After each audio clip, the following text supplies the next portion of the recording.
नमस्कार दोस्तों, मैं डालचंद, एपीओ नॉर्दर्न रेलवे आज आपके सामने स्काउट एंड गाइड्स और कल्चर कोटे के अंतर्गत रेलवे में की जाने वाली रिक्रूटमेंट के बारे में बताना चाहूँगा। स्काउट एंड गाइड्स व कल्चर कोटे के अंतर्गत भर्ती के लिए नियम व शर्तें क्या हैं, इनके माध्यम से ग्रुप डी और सी के लिए क्या क्या एजुकेशन क्वालिफिकेशन है, किस आयु सीमा तक भर्ती की जा सकती है, प्रत्येक जोन डिवीज़न में प्रोडक्शन यूनिट के लिए कितना कितना कोटा निर्धारित किया हुआ है, भर्ती की क्या प्रक्रिया है। इन सब प्रश्नों के उत्तर देने से पहले यह सब जान लेना भी ज़रूरी है कि जब रेलवे भर्ती बोर्ड और रेलवे भर्ती सेल के माध्यम से नियमित रूप से ग्रुप डी व सी की भर्ती तकनीकी व गैर तकनीकी श्रेणियों में की जा रही है, तब इन स्काउट गाइड्स व कल्चर कोटे के अंतर्गत क्षेत्रीय रेलों, मंडलों व प्रोडक्शन यूनिटों के माध्यम से भर्ती की क्या आवश्यकता है। सर्वप्रथम स्काउट एंड गाइड्स के बारे में जानकारी प्राप्त कर लेते हैं। स्काउट एंड गाइड्स क्या है, इसका क्या महत्व है। स्काउट एंड गाइड्स विश्वव्यापी संस्था है, काफ़ी पुरानी संस्था है। हालांकि आज़ादी से पहले भारत में स्काउटिंग की शुरुआत 1909 में हो गई थी तथा 1938 में आगे चलकर भारतवर्ष स्काउट आंदोलन के विश्व संगठन का सदस्य भी बना था।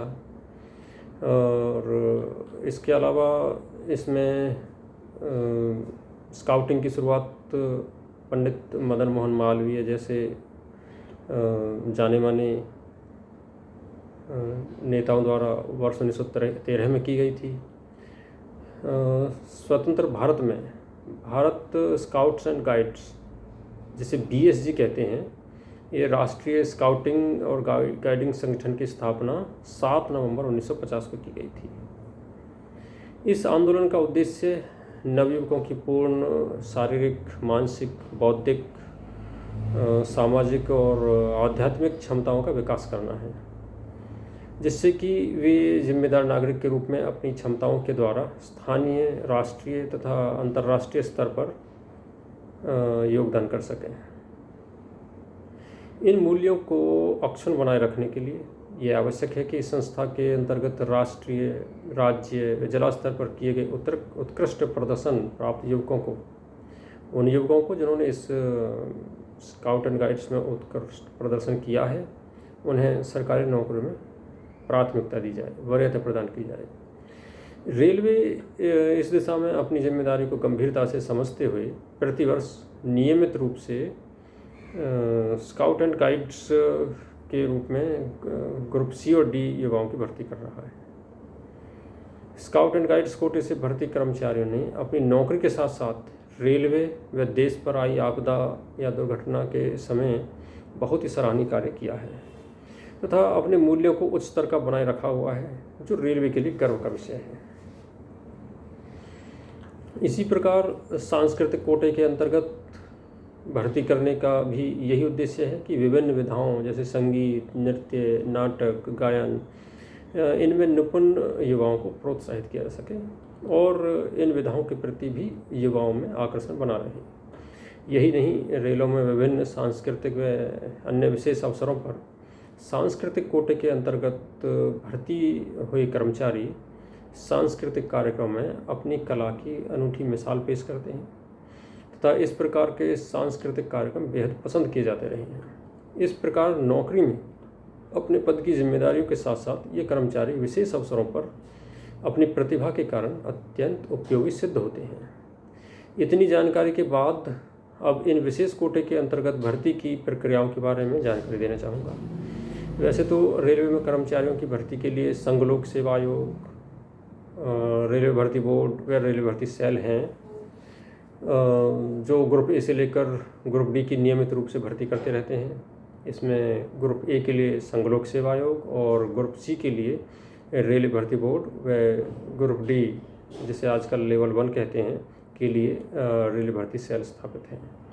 किंतु स्काउट एंड गाइड्स व कल्चर कोटे के अंतर्गत रेलवे में लेवल 2 ग्रेड पे 1900 और लेवल 1 ग्रेड पे 1800 में की जाने वाली रिक्रूटमेंट के लिए रेलों को अधिकार प्रदान किए गए हैं।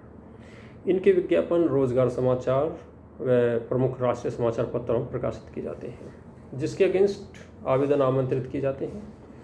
लेवल 2 में प्रति रेलवे 2 प्रतिवर्ष तथा प्रति प्रोडक्शन यूनिट 1 व्यक्ति प्रतिवर्ष भर्ती किया जा सकता है। इसी प्रकार लेवल 1 में प्रति डिवीज़न 2 तथा प्रति प्रोडक्शन यूनिट द्वारा भी 2 व्यक्तियों को भर्ती किया जा सकता है। यहाँ यह भी जान लेना आवश्यक है कि उत्तर रेलवे को एक लेवल 2 में और 2 लेवल 1 में, अर्थात लेवल 2 में 1 और लेवल 1 में 2 अतिरिक्त रूप से भर्ती करने का अधिकार है। ये अतिरिक्त भर्ती RDSO के लिए की जाती है और इन भर्ती किए गए स्काउट एंड गाइड्स को कहीं और उपयोग में नहीं लिया जा सकेगा। आवेदन के लिए क्या शर्तें हैं? वे ही स्काउट्स एंड गाइड्स प्रकाशित विज्ञापन के अंतर्गत आवेदन कर सकते हैं जिन्होंने president scout guide ranger rover या हिमालय वुड बैच पास किया हो या हिमालय वुड बैच से पहले का प्रशिक्षित स्काउट लीडर, एडवांस प्रशिक्षित गाइड लीडर, कैप्टन हो। इसके अलावा स्काउट संगठन का कम से कम 3 वर्ष का एक्टिव मेंबर रहा हो और वर्तमान में भी वो एक्टिव मेंबर हो। इसके अलावा नेशनल लेवल पर कम से कम 1 और स्टेट लेवल पर कम से कम 2 महत्वपूर्ण कार्यक्रमों में भाग लिया हो या फिर किसी यूनिट या डिस्ट्रिक्ट लेवल पर स्काउट गाइड कार्यक्रम में भाग लेने का श्रेष्ठ रिकॉर्ड रहा हो। एज लिमिट, एजुकेशन क्वालिफिकेशन, इनके लिए वही नियम हैं जो RRB या RRC द्वारा लेवल 1 और लेवल 2 के लिए सीधी भर्ती के लिए निर्धारित किए गए हैं। साथ ही अगर नियुक्त हो जाता है तो उससे एक लिखित घोषणा पत्र लिया जाएगा कि वह नियुक्ति के बाद भी स्काउट गाइड कार्यक्रमों में भाग लेता रहेगा या रहेगी। एग्ज़ाम की फीस 500 रुपये है, जिसमें से सामान्य अभ्यर्थी को परीक्षा में भाग लेने के उपरांत 400 रुपये रिफंड कर दिए जाते हैं। इसके अलावा SC ST, महिला, विकलांग, अल्पसंख्यक, आर्थिक रूप से पिछड़े वर्ग, इन अभ्यर्थियों से 200 रुपये का शुल्क लिया जाता है जो उनके अपीयर होने के बाद पूरा का पूरा रिफंड कर दिया जाता है। स्काउट व गाइड के अंतर्गत भर्ती करने के अधिकार महाप्रबंधक महोदय को है। लेवल 2 और लेवल 1 के लिए अलग अलग आवेदन करना होता है अभ्यर्थियों को और एक अभ्यर्थी अलग अलग दोनों के लिए आवेदन कर सकता है। ये प्रक्रिया पूरी होने के बाद अगला चरण है प्राप्त आवेदनों की छँटनी करना, अर्थात उनमें से कौन कौन से आवेदन विचार हेतु उपयुक्त हैं।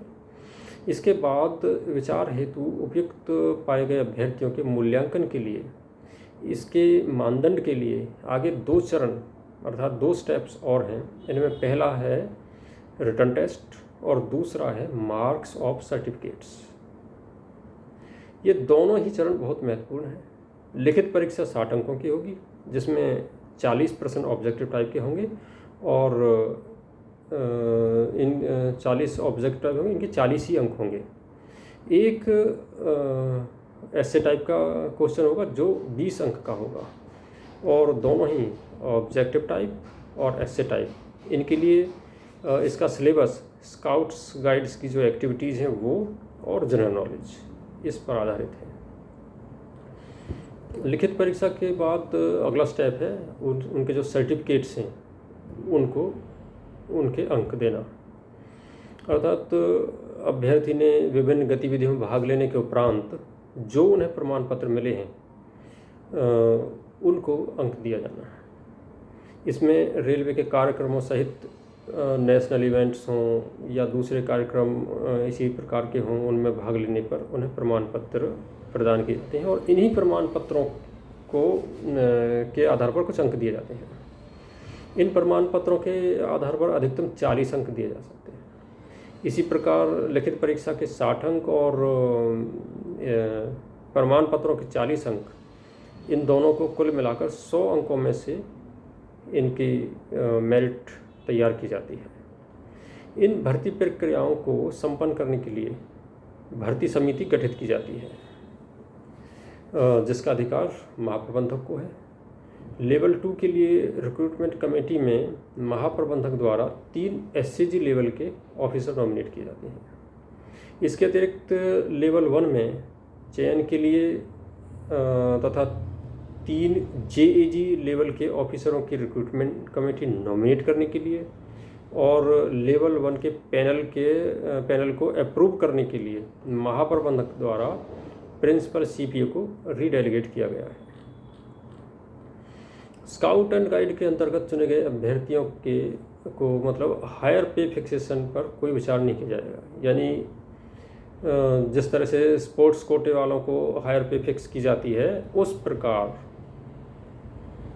स्काउट एंड गाइड्स कोटे के अंतर्गत भर्ती कर्मचारियों के लिए कोई हायर पे फिक्स पर विचार नहीं किया जाएगा। और स्काउट एंड गाइड्स में जो व्यक्ति लिपिक श्रेणी के अंतर्गत चुने जाएंगे या चुने जाते हैं, उन्हें अपनी नियुक्ति की तारीख से 2 वर्ष की अवधि के अंदर टाइपिंग परीक्षा पास करनी होगी। इसके लिए उन्हें कोई अतिरिक्त समय नहीं दिया जाएगा तथा टाइपिंग परीक्षा पास नहीं करने पर उनकी सेवाएं समाप्त भी की जा सकती हैं। जहाँ तक सांस्कृतिक अर्थात कल्चर कोटे के अंतर्गत भर्ती की बात है, सांस्कृतिक कोटे से लेवल 2 ग्रेड पे 1900 में प्रति रेलवे प्रति वर्ष 2 और प्रति प्रोडक्शन यूनिट भी 2 भर्ती करने का कोटा निर्धारित किया गया है। इसकी भर्ती भी रेल प्रशासन द्वारा स्वयं की जाती है तथा इसके लिए खुले विज्ञापन द्वारा आवेदन पत्र आमंत्रित किए जाते हैं।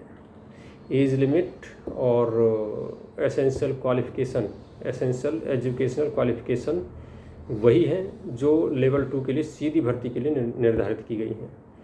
साथ ही किसी मान्यता प्राप्त सरकारी संस्थान से संगीत, नृत्य, नाटक आदि में डिग्री या डिप्लोमा या सर्टिफिकेट होना चाहिए। इसके अलावा वांछनीय योग्यता अर्थात डिजायरेबल क्वालिफिकेशन में संबंधित क्षेत्र में अनुभव होना चाहिए तथा आकाशवाणी और या फिर दूरदर्शन पर दिए गए प्रदर्शन भी इसमें शामिल हैं। इसके साथ ही राष्ट्रीय स्तर पर पुरस्कार जीतने वालों को भी प्राथमिकता दी जाएगी। जो उम्मीदवार इन भर्तियों के लिए जारी अधिसूचना के अंतर्गत आवेदन करते हैं तथा इन शर्तों को पूरा करते हैं, उनका मूल्यांकन लिखित परीक्षा व उसके अनुभव व प्रदर्शन के लिए प्राप्त प्रमाण पत्रों के आधार पर किया जाता है। इसके लिए लिखित परीक्षा 50 अंकों की होगी तथा सभी प्रश्न ऑब्जेक्टिव टाइप के होंगे। 50 अंक की परीक्षा है, 50 प्रश्न होंगे, 1-1 अंक के ऑब्जेक्टिव टाइप क्वेश्चन होंगे। इसके अलावा संबंधित क्षेत्र में प्रतिभा के आकलन के लिए अधिकतम 35 अंक ये उसके व्यावहारिक प्रदर्शन के लिए दी जाएंगे। 35 अंक उसके व्यावहारिक प्रदर्शन के लिए, साथ ही 15 अंक उसको जो प्रशंसा पत्र या पुरस्कार आदि मिले हैं उनके लिए निर्धारित हैं। इसके चयन के लिए भर्ती समिति महाप्रबंधक महोदय द्वारा गठित की जाएगी, जिसमें 3 सदस्य होंगे। इनमें कार्मिक विभाग से होगा एक एसएजी लेवल का ऑफिसर, दूसरा एसएजी ऑफिसर होगा किसी अन्य विभाग से, और तीसरे सदस्य के रूप में संबंधित क्षेत्र में उपयुक्त पद पर कोई बाहरी सदस्य या फिर किसी मान्यता प्राप्त विश्वविद्यालय या सांस्कृतिक संस्थान से संबंधित क्षेत्र का फैकल्टी मेंबर या दूरदर्शन या आकाशवाणी आदि से एक प्रतिनिधि शामिल हो। जैसा स्काउट एंड गाइड्स के लिए बताया गया था, वैसे ही सांस्कृतिक कोटे से भर्ती व्यक्तियों को भी उच्चतर वेतन निर्धारण का अधिकार नहीं है, अर्थात उनके किसी इस प्रकार के आवेदन पर विचार नहीं किया जाएगा कि स्पोर्ट्स कोटे की भांति उनका उच्चतर वेतन हायर पे फिक्स की जाए। और अगर वो लिपिक जैसी श्रेणियों, क्लरिकल स्टाफ में अगर वो भर्ती होते हैं, मिनिस्टर स्टाफ में अगर वो भर्ती होते हैं, तो उन्हें अपनी नियुक्ति से 2 वर्ष के भीतर टाइपिंग परीक्षा पास करनी होगी। दोनों ही, चाहे वो स्काउट्स एंड गाइड्स हों या फिर ये कल्चर कोटे से भर्ती, इन दोनों ही प्रकार से भर्ती के कर्मचारी दूसरे जो कर्मचारी हैं जो आरआरबी या दूसरे आरआरसी या फिर किसी भी और माध्यम से जो भर्ती हो रहे हैं, उन्हीं की भांति ये कर्मचारी भी अपने कैडर में नियम के अनुसार पदोन्नति प्राप्त करते हैं और इन्हें भी दूसरे विभागीय परीक्षाओं में शामिल होने के अवसर मिलते हैं और उन्हीं की भांति ये ग्रुप सी में भी पदोन्नति प्राप्त करेंगे, जैसे जूनियर क्लर्क से सीनियर क्लर्क और office superintendent, chief office superintendent. इसके अलावा ग्रुप सी से ग्रुप बी में जाने के जो अवसर मिलते हैं, उनके लिए भी ये उसी तरह से पात्र हैं जिस प्रकार अन्य कर्मचारी पात्र हैं। और ये थी स्काउट एंड गाइड तथा सांस्कृतिक कोटे से संबंधित भर्ती के नियम की जानकारी। आप सभी का आभार, धन्यवाद।